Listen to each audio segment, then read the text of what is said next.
Hello बच्चों, M के study point में आपका स्वागत है। आज के इस वीडियो में आचार्य हजारी प्रसाद द्विवेदी द्वारा रचित निबंध कुटज का सारांश से बताया गया है।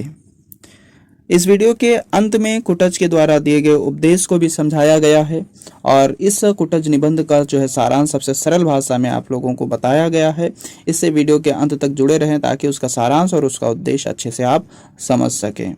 अगर आप हमारे चैनल पर नए हैं तो चैनल को सब्सक्राइब करें और वीडियो पसंद आए तो वीडियो को लाइक जरूर करें और शेयर कर दें। प्रस्तुत निबंध में हजारी प्रसाद द्विवेदी जी कुटज नामक पौधे के माध्यम से जीवन के संघर्षों और चुनौतियों का चित्रण करते हैं। वे कुटज की कठोरता और विपरीत परिस्थितियों में भी हरे भरे रहने की क्षमता को जीवन के सकारात्मकता के प्रतीक दिखाया गया है। निबंधकार कुटज के अनेक पहलुओं का वर्णन करते हैं, जैसे कि उसकी परिस्थिति, उसका आकार, उसका रंग, उसका स्वरूप, उसके सुगंध और आदि। वे कुटज के माध्यम से जीवन के संघर्षों का वर्णन करते हैं और चुनौतियों का सामना करने की प्रेरणा देते हैं। हिंदी के निबंधकारों में आचार्य हजारी प्रसाद द्विवेदी का सर्वोच्चम स्थान है। कुटज एक प्रकार का ललित निबंध है। कुटज निबंध के माध्यम से निबंधकार ने जीवन के अनेक पक्षों पर प्रकाश डाला है। निबंधकार ने कुटज के अपराजीय जीवनी शक्ति और अवधूत जैसे स्वभाव मानव जीवन को भी उपदेश देता है। कुटज निबंध का प्रारंभ होता है और सबसे पहले निबंधकार उस स्थान का वर्णन करते हैं जहां पर कुटज उपस्थित है, जहां पर वो पला बड़ा है, उस स्थान का। यह स्थान हिमालय का निचला हिस्सा, जिसको शिवालिक कहते हैं। इसे शिवालिक क्यों कहते हैं? क्योंकि शिव की जटाजुट के तरह सूखी और नीरस है। यह पर्वत श्रृंखला दूर तक फैली हुई है, अर्थात दूर तक लौटी हुई है। काली काली चट्टानें हैं जो एकदम सूखी और नीरस है, जहां दूब जैसे घास भी सूख जाते हैं। उस स्थान पर कोई हरियाली नहीं है, सिर्फ अज्ञात नाम है। झाड़ झंकाड़ और कुछ बेहया से पेड़ अवश्य दिख जाते हैं। यहीं इसी पर्वत श्रृंखला पर कुटज का ठीगना सा शानदार वृक्ष दिखाई पड़ता है, जो हरा भरा है, फूलों से लदा हुआ है। ऐसा लगता है मानो हंस रहा है। मन में ईर्ष्या होती है कि कुटज इतने कठोर पत्थर को चीरकर अपनी जड़ों को पाताल की गहराई तक पहुंचा देती है और वहां से अपना रस खींच लाती है, अर्थात भोजन प्राप्त कर लेती है। और मनुष्य को यह सीख देती है कि कठिन परिस्थिति में भी हार नहीं मानना चाहिए और जीवन में संघर्ष करते रहना चाहिए। संघर्ष करते इस पौधे का नाम द्विवेदी जी को याद नहीं आता।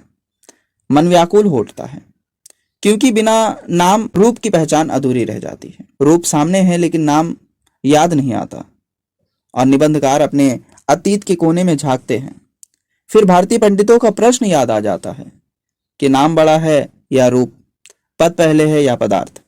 निबंधकार कहते हैं कि चाहे तो एक नया नाम दे सकते हैं, पर मन नहीं मानता कि इसको कोई और नाम दे, क्योंकि नाम रूप से पहले इसलिए है क्योंकि नाम को सामाजिक स्वीकृति मिली होती है और व्यक्ति की सच्चाई है। रूप क्या है? व्यक्ति की सच्चाई है। नाम पर समाज की मोहर लगी होती है। लेखक का मन इस वृक्ष के नाम के लिए परेशान है जो समाज ने इसे दिया है, जो इसकी पहचान है। अचानक द्विवेदी जी को याद आया कि यह तो कुटज है जो कवि कालिदास के काम आया था, जिसका उल्लेख कालिदास ने मेघदूत में किया था। मनमोहक रूपवान कुटज। सुनिग्रिकांतर में कोई फूल नहीं होने के कारण यक्ष को कुटज के पुष्प ने ही सहारा दिया। बड़भागी फूल है कुटज, जो गाढ़े का साथी भी है। कुटज को जितना सम्मान मिलना चाहिए था, मिला नहीं। कवि रहीम ने कुटज पर अपनी एक दोहे के माध्यम से एक चपत लगा दी। उन्होंने कहा कि वृक्ष कहाँ, उन्होंने कहा कि वे वृक्ष अब कहाँ जो लोगों को छाया दे। अब तो जहां तहां जो है कुटज का अदना सा पेड़ ही दिखाई पड़ता है और इस तरह से उसका अपमान करते हैं रहीम। फिर द्विवेदी जी के मन में आया कि कुटज शब्द का क्या अर्थ है। कुट घड़ा को भी कहते हैं और घर को भी कहते हैं। अगस्त मुनि को भी कुटज कहा जाता है। संस्कृत में कुठारिका और कुटकारिका दासी को कहा जाता है। शायद नारद जी की तरह सभी मुनि भी दासी के पुत्र होंगे, इसीलिए उन्हें कुटज कहा जाता है। कुटिया और कुटीर घर को कहते हैं। गलत ढंग की दासी को कुटनी कहा जाता है। उसे और ज्यादा प्रकट करने के लिए कुट्टनी कह दिया जाता है। संस्कृत में खेतों, बागवानी और फूलों के अधिकांश शब्द अग्नेय परिवार की भाषा का माना जाता है। इसीलिए संभवतः कुटज भी अग्नेय परिवार भाषा का शब्द हो सकता है, जिसे ऑस्ट्रो एशियाटिक भाषा का नाम भी दिया गया और आगे चलकर उसे कोल परिवार की भाषा भी कहा जाने लगा। कुटज अपने जीवन के माध्यम से हमें उपदेश देता है। अपराज्य जीवनी शक्ति का कुटज भयंकर गर्मी में हरा भरा और फूलों से लदा है। मानो मुस्कुरा रहा है, अपने जीवन से खुश है। वह संघर्ष करने वाला और साहसी है। कठिन परिस्थितियों में भी अपने को जीवित रखता है। जीने के लिए वह जान ढाल देता है जिंदगी में, और झंझा तूफान को रगड़कर, पाषाण को चीर कर अपना भोजन जो है प्राप्त कर लेता है। कुटज हमें उपदेश देता है कि कठिन परिस्थिति में भी संघर्ष करते रहो, हार नहीं मानना चाहिए, अपना हक वसूल लो। प्राण ही प्राण को पुलकित करता है। जीवनी शक्ति ही जीवनी शक्ति को बढ़ाता है, अर्थात दूसरे के जीवन की शक्ति देखकर ही मनुष्य मोटिवेट होता है, प्रेरणा ग्रहण करता है और उसके जीवन में भी वो शक्ति आ जाती है, अर्थात वो चीज हासिल करने की चाहत आ जाती है। हम सभी को कुटज की जीवनी शक्ति से प्रेरणा मिलती है कि हमें भी उसकी तरह ही अपने जीवन को व्यतीत करने चाहिए, संघर्षों से लड़ने चाहिए। कुटज की जीवनी शक्ति हमें जीने की कला सिखाती है।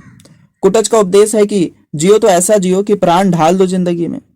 कुटज कहता है निस्वार्थ होकर जियो, उल्लास और स्वाभिमान के साथ जियो।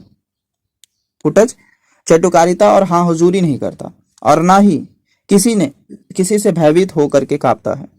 कुटज हमें सिखाता है कि किसी के खिलाफ षड्यंत्र न रचो।